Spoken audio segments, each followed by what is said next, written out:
Hello and welcome to another one of D's ADD videos. Today we're going to look at the concept of integrated rate laws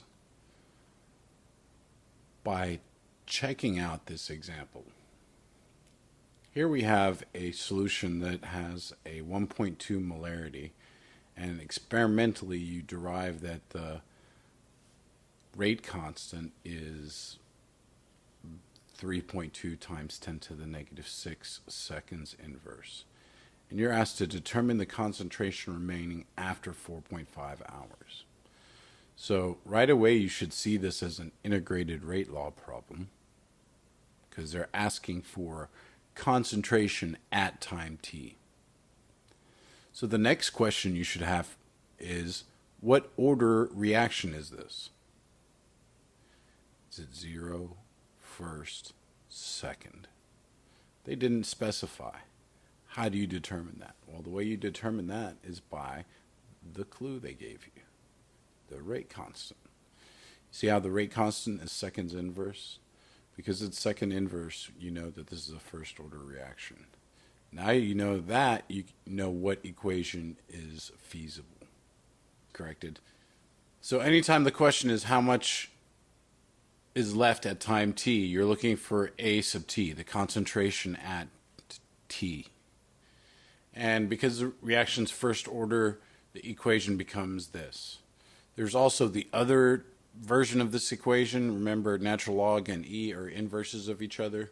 So you might see the equation written as ln of at over a naught. But if you were to e both sides and multiply by a naught, you get this equation. I just prefer it. It looks neater to me.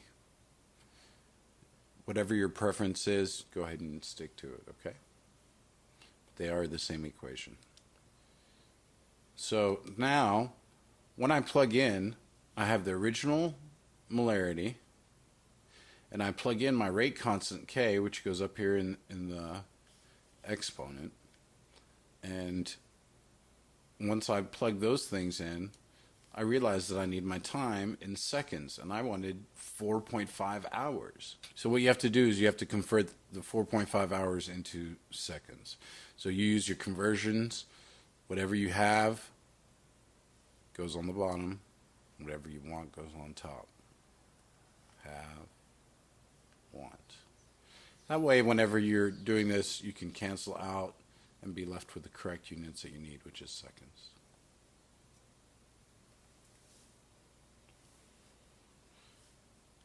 So when you plug in the 16,200 seconds, which is the 4.5 hours, you get this wonderful equation here. And you hopefully aren't one of those people that just plugs all that into a calculator. There's too many little sources of error there. I like to do it a little bit by bit, so multiply these two here, you should get that. And then after you take e to the negative 0.05184, you should get this number here, then multiply it to get that. Since 1.2 was 2 sig figs, I went ahead and rounded it down to 1.1 because that 3 is less than a 5. Alright? And that's basically it. Check out part 2 of this video when we look at the half-life. Again, because we know the units of k, we know it's first order. If you want to go ahead and practice, see if you can do it on your own. We will be doing that problem here in a little bit. Okay? Hope I've eliminated any doubts you might have over the basics of integrated rate laws. Practice, practice, practice is the key to understanding all this material and no longer having any anxiety issues on exams. All right? Thank you and have a nice day.